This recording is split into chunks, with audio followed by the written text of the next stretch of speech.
반갑습니다. 권영민 인문학연구소 권영민 소장입니다. 인공지능 시대는 인문학이 경쟁력입니다. 스스로 깨달아라. 그래야 근본을 만난다. 스스로 깨달으면 안정되고 동요하지 않으며 사물을 대하는 것이 편안하게 되면 그것을 취해서 자질이 깊어진다. 자질이 깊어지면 그 근본적인 이치를 알게 되고 주변으로부터 진리의 근본을 축적하는 것이 깊어진다. 그러므로 군자는 스스로 체득하기를 바란다. 맹자 이루장구 하편. 첫째, 루소의 고난과 자기 발견의 여정. 인간은 자신을 완성하기 위해 자신의 길을 찾아가야 한다. 헨리 데이비드 소로. 현대인들은 자신의 인생의 길을 찾기 위해 끊임없이 노력합니다. 그러나 그 과정에서 가장 중요한 것은 스스로 경험하고 깨달음을 얻는 것입니다. 맹자는 스스로 깨달으면 안정되고 동요하지 않으며라고 말하며 자신의 지혜를 직접 체득하는 것이야말로 진정한 성장을 위한 길임을 강조했습니다. 이는 외부의 조언이나 사회적 규범이 아니라 자신이 경험하고 깨달은 것을 통해 자신의 길을 찾는 것의 중요성을 말해줍니다. 이러한 사상을 실천하며 살아간 인물 중 한 사람이 바로 장 자크 루소입니다. 루소는 1712년 스위스 제네바에서 시계공의 아들로 태어났습니다. 그의 어머니는 그가 태어난 직후에 세상을 떠났고 그의 아버지는 루소가 10살이 되던 해 귀족과의 다툼 끝에 제네바를 떠나면서 그를 홀로 남겨두었습니다. 어린 루소는 부모의 사랑을 받지 못한 채 외삼촌에게 맡겨졌고 이후 외삼촌은 루소를 랑베르시의 목사에게 보냈습니다. 잠시나마 평온한 시기를 보냈지만 그마저도 오래가지 않았습니다. 루소는 정형화된 교육 대신 세상 속에서 경험을 통해 배움을 얻었습니다.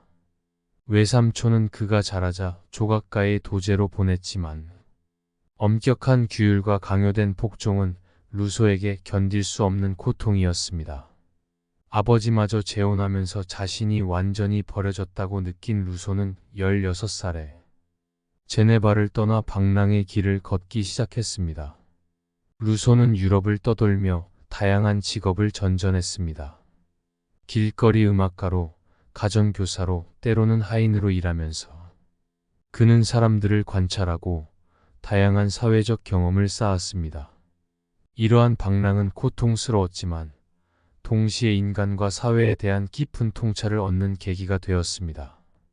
이를 통해 그는 자연 속에서 스스로를 발견하고 성장하는 인간의 모습을 강조하게 되었고 이는 그의 대표작 에밀에서 잘 드러납니다. 그는 인간은 자유롭게 태어나지만 어디서나 사슬에 묶여 있다라고 주장하며 인간이 정형화된 교육의 틀을 벗어나 자연 속에서 자유롭게 자신을 탐구해야 한다고 말했습니다. 루소의 삶은 스스로 체득의 여정 그 자체였습니다. 그는 사회의 규범에 얽매이지 않고 자신의 경험을 통해 배움을 얻었으며 그 경험을 바탕으로 독창적인 철학을 발전시켰습니다.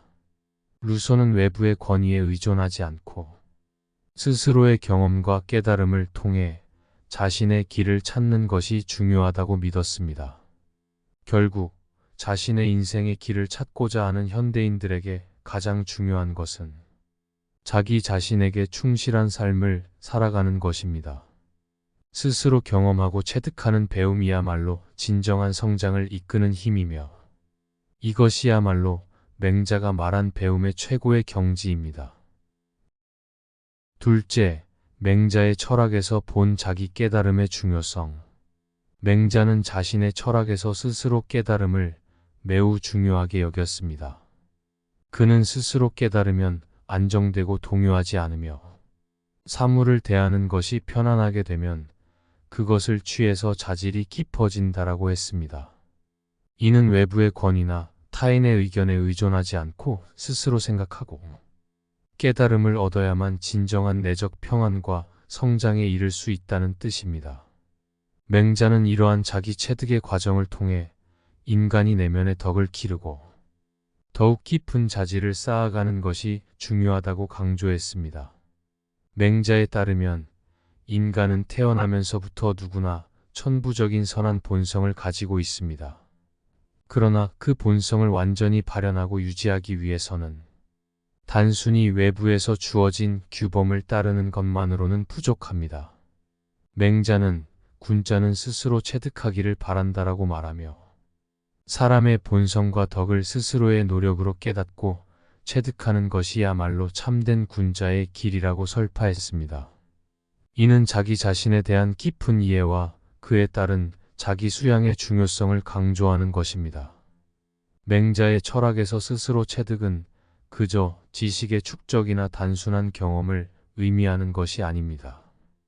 그것은 자신의 경험을 통해 얻은 깨달음과 지혜를 바탕으로 삶의 본질을 이해하고 그에 따라 올바르게 행동하는 것을 의미합니다. 맹자는 자질이 깊어지면 그 근본적인 이치를 알게 되고 주변으로부터 진리의 근본을 축적하는 것이 깊어진다라고 말했습니다. 이는 자신을 둘러싼 세상을 깊이 이해하고 그 과정에서 진리와 도덕적 원칙을 터득하는 것이 중요하다는 뜻입니다. 맹자는 또한 스스로 깨달으면 안정되고 동요하지 않으며라는 말로 자기 성찰과 깨달음을 통해 얻은 안정이 외부의 혼란에 영향을 받지 않는다는 점을 강조했습니다. 이는 현대 사회에서 개인이 자아를 확립하고 다양한 정보와 외부의 압력 속에서도 자신만의 길을 찾아야 하는 상황과도 맞닿아 있습니다. 맹자의 철학은 자신의 길을 찾고자 하는 모든 이들에게 깊은 통찰을 제공합니다. 맹자가 말하는 스스로 체득의 진정한 의미는 단순한 지식이나 기술의 습득을 넘어섭니다.